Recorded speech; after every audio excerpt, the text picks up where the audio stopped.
आनंद चतुर्दशी का दिन है। आनंद चतुर्दशी की बहुत बहुत बधाई हो। केवल साल भर में एक बार आती है महाराज, वर्ष में केवल एक बार। जिस समय सुबह शाम दीपदान का फल नहीं है, रात्रि के मध्य में दीपदान का फल है, और वो है चतुर्दशी का।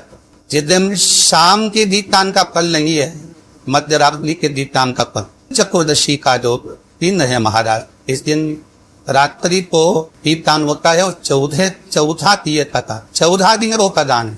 निवेदन है आप सबसे प्रयास नाम घर के बाहर आप दीप जहाँ पर आपका जलाशय है, पानी का स्थान है, बाहर रखते, और दीप तुलसी के क्यारे के पास रखते। बाकी के दीप आप घर के बाहर लगा। 14 दिन जिनको ज्यादा रोग हो, बीमारी हो, तकलीफ हो, कोई व्यक्ति वेंटिलेटर पर खड़ा हुआ है, ऑक्सीजन लग रही है, उसके लिए भी ये लोटा पानी, उसमें दूध मिलाकर 5 बेलपत्र कर चतुर्दशी के दिन उसके नाम का पानी आप समर्पित कर सकते हैं। अगर मंदिर बंद मिले तो पीपल के पेड़ के नीचे आप चढ़ा सकते हैं। उससे 3 या 4 दिन में आराम लगना प्रारंभ हो जाएगा। निवेदन करूंगा, जिसकी किडनी गड़बड़ हो गई हो, इसका लीवर गड़बड़ हो गया हो, जिसको डायलिसिस चल रहा हो और छूट नहीं रहा हो, चतुर्दशी के दिन नदी के घाट पर, नदी, तालाब, सरोवर, कुआं, बावड़ी जो हो, उसके तट पर 14 मीप लगाकर पीपल के पत्ते पर शहद डालना, और उसमें एक काली लिर्जी भी शंकर जी का नाम डालकर बोलकर उसमें चढ़ा दे।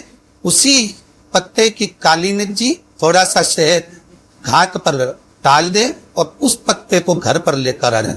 जिसको डॉक्टर ने कह दिया डायलिसिस होगा, हम लीवर गड़बड़ हो रहे हैं, चतुर्दशी के दिन रात्रि को वो 14 दीप लगाकर जब घाट से आए, जिस व्यक्ति को रोग है, बीमारी है, उसको वो पत्ते समेत चटा दे, और फिर जाकर जांच करवाओ, आपको उसका फल प्राप्त करो। पर विश्वास रख, केवल वर्ष में एक दिन चतुर्दशी का दिन ऐसा होता है जो रात्रि में 12 बजे से लेकर सुबह 4 बजे शंकर भगवान पर बेलपत्र चढ़ता। उस बेलपत्र को शहद की शीशी में रखा जाता है।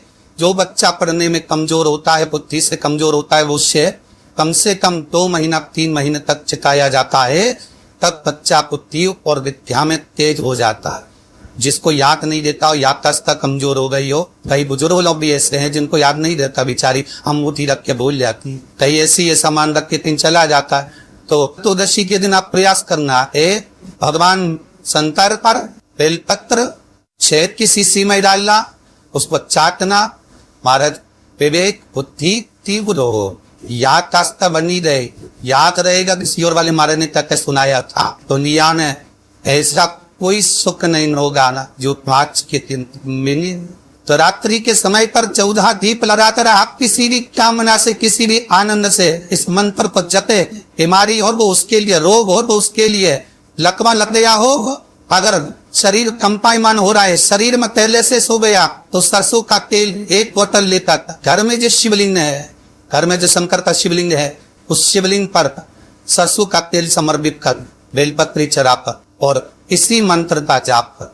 ओम, सब बोलिए, ओम ह्रीं ओम हरिनाथाय नमः शिवाय, ओम ह्रीं ओम हरिनाथाय नमः शिवाय। इस मंत्र का जाप करते हुए आयर पेरलेंसिस की बीमारी भी है, शंकर पर सरसों का तेल थाली में रख चना तो मंदिर ले जा सकते, घर में चढ़ा, और उस तेल को बोतल में भरकर सवेरे ब्रह्म मुहूर्त में 4 बजे से पहले रख दे, सूरज की किरण ना पड़े उससे पहले।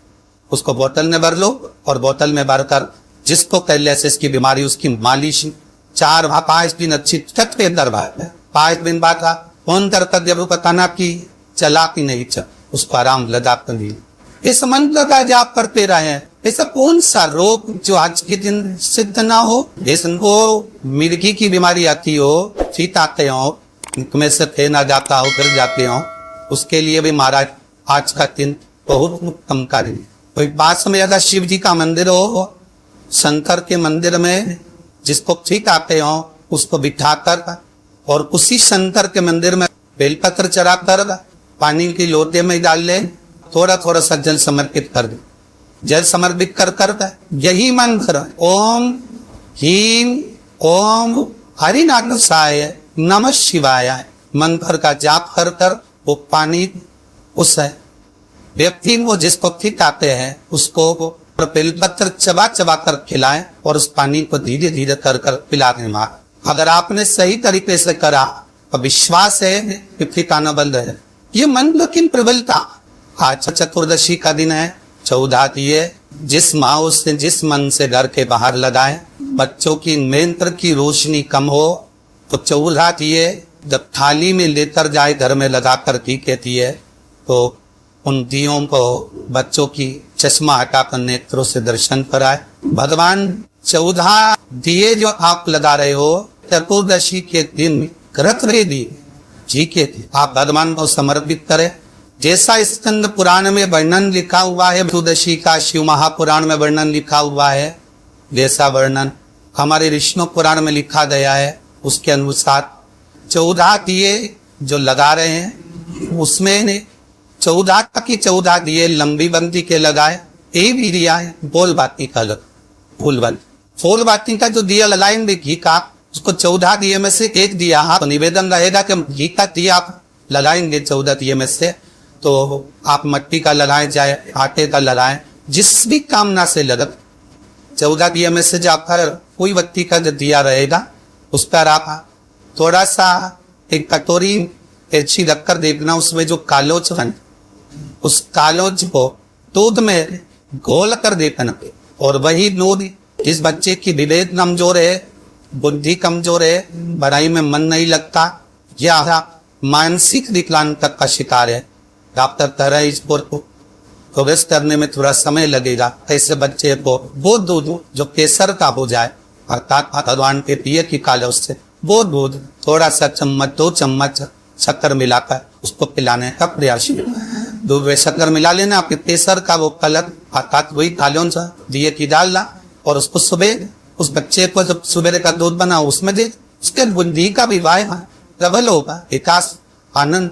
जिसके परिवार में पति पत्नी का झगड़ा होता हो, जहाँ अदालत तक बात पहुंच गई हो या बेटियां मायके रह रही हो, पति कहीं दूसरी जगह रह रहा हो या किसी पति का या पत्नी का स्मरण कहीं दूसरी जगह हो, उस पूरे साल भर में आप शंकर भगवान की आराधना करते हो। केवल भगवान शंकर के शिवलिंग आदि है, माता पार्वती जी का हस्तकमल ये शिवलिंग रखा हुआ। ये जलाधारी में से पानी बहने का स्थान, बीच में मोती शिलाएंगी जहाँ शोक सुंदरी विराज रही है, राइट में गणेश जी, लेफ्ट में कार्तिकेय जी और कोल जो भातो माता जी का हस्तकमल है। और ये जो शिवलिंग रखा हुआ है ये शिव का स्वरूप है। जहाँ पर भगवान शंकर का शिवलिंग रखा हुआ है उस स्थान पर मात्र जिस सती पत्नी का आपस में प्रिय चल रहा हो, अदालत में झगड़ा चल रहा हो, विवाद चल रहा हो, आपस में प्रेम समाप्त हो गया हो, एक दूसरे का सम्मान करना भूल गए हो, बात में झगड़ा करते हो, जरा जरा सी बात में मनमुटाव हो जाता हो, वो केवल एक कच्चे दूध की मात्र उंगली को भिगाकर अगर जहाँ शिवलिंग रखा हुआ है वहां पर केवल कामदेव रति शिव और पार्वती का नाम लेकर मात्र उस कच्चे दूध की मात्र उंगली ही फेर देते हैं तो उन पति पत्नी का जिंदगी में कभी विवाद नहीं हो सकता और कभी गलत मार्ग पर वो जान 35 साल की हो गए, 30 साल से ऊपर के हो गए, 45 साल के हो गए और जिनका विवाह नहीं हुआ है वो बेलपत्री की मध्य पत्ती पर केवल कच्चा दूध लगाकर ही भगवान शंकर को समर्पित कर देते हैं। तो अगली जो आनंद त्रयोदशी आती है उससे पहले उसका मंगल विवाह हो जाता है। इतना महत्व है आनंद त्रयोदशी। अभी गणेश जी विसर्जन हुए, गणेश जी को जल में विसर्जन किया तो आपके मन में प्रश्न तो खड़ा होगा, आया तो होगा कि गणेश जी के 10 दिन तक बिठाओ, नित्य पूजन करो, ने पाठ करो, ने अर्चना करो, ने 10वें दिन इनके विसर्जन कर दो और वो भी पानी में कर दो। पानी में विसर्जन करो तो ये कहां लिखा कि जल में विसर्जन करो? श्रीमद् भागवत पुराण की रचना जब वेद व्यास जी महाराज करने के लिए बैठे, वेद व्यास जी ने सुखदेव जी से कहा कि मैं मंत्र बोलूंगा, मैं श्लोक बोलूंगा, इसको लिखेगा कौन? तो सुखदेव जी ने बोला गणेश जी से विनती करो। गणेश जी से कहा कि आप लिखोगे? गणेश जी बोले मैं लिखने को तैयार हूं, पर बोलते बोलते तुम रुक गए तो मैंने भी लिखना छोड़ दूंगा, उसके बाद मैं भागवत को विराम दे दूंगा, मैं आगे नहीं लिखूंगा। अब वेद व्यास जी बड़े चक्कर में पड़ गए, क्या करें? तो गणेश जी से कहा मेरे श्लोकों में कुछ गड़बड़ी हो सकती है, उसमें से गलती को छांटना पड़ेगा, फिर लिखना पड़ेगा। कितना सुंदर संबोधन श्री वेद व्यास जी ने कहा कि मैं जो श्लोक बोलूंगा आपको लिखने के लिए, उसमें मैं कुछ गलती करूंगा, उस गलती को छांटना है, तब श्लोक लिखना है। क्यों कहा वेद व्यास जी ने ये बात? गणेश जी भगवान है, वेद व्यास जी कहते हैं मैं तो संसारिक मनुष्य हूं ना, गलती तो कर सकता हूं। गलती कौन करता है? जम के बोलो भगवान गलती करता है क्या? नहीं, गलती कौन करेगा? मनुष्य। गलती मानव करेगा, गलती मनुष्य करेगा। और गलती करने के बाद अगर हमसे अपनी जिंदगी में कोई गलती हो जाती है तो एक बार क्षमा मांगने में कुछ जाता है क्या? प्रणाम करने में कुछ जाता है क्या? निवेदन करने में कुछ जाता है क्या? नहीं। गलती हो गई मुझसे, तो गणेश जी लिखते लिखते लिखते लिखते 10 दिन हो गए गणेश जी महाराज को। शरीर में ताप पड़ने लगा गणेश जी महाराज के। वेद व्यास जी ने गणेश जी के हाथ का स्पर्श करा तो शरीर तो तप रहा था। वेद व्यास जी ने वहीं पर श्रीमद् भागवत के श्लोकों को विराम दे दिया, अब नहीं बोले। गणेश जी लिखते लिखते लिखते लिखते लिखते लिखते थक गए, ताप पड़ गया, शरीर गर्म हो गया। वेद व्यास जी ने कब करूं क्या? 10 दिन से लिख रहे हैं और शरीर पर ताप पड़ रहा है, करा क्या जाए? उन्होंने गणेश जी का हाथ पकड़ा, उठाया और कहा चलो प्रभु हमारे साथ में। वेद व्यास जी गणेश जी को ले गए और ले जाकर शीतल जल में श्री गणेश जी महाराज को बिठा दिया। गणेश जी को पानी के अंदर उनको विराजमान कर दिया कि अब आप ताप को थोड़ा ठंडा कर लीजिए। शीतल जल में बिठाया। उस दिन से नियम हो गया कि 10 दिन गणेश जी बैठते हैं और फिर उनका विसर्जन होता है पानी के अंदर, जल के अंदर, शरीर का ताप मिट जाए। तो गणेश जी ने वचन दिया है वेद व्यास जी महाराज को, आपने मेरे ताप को मिटाने के लिए मुझे जल में बिठाया है।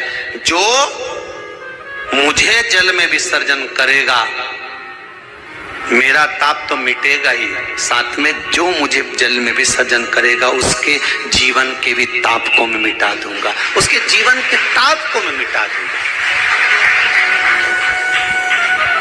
ताप मिटा दिया।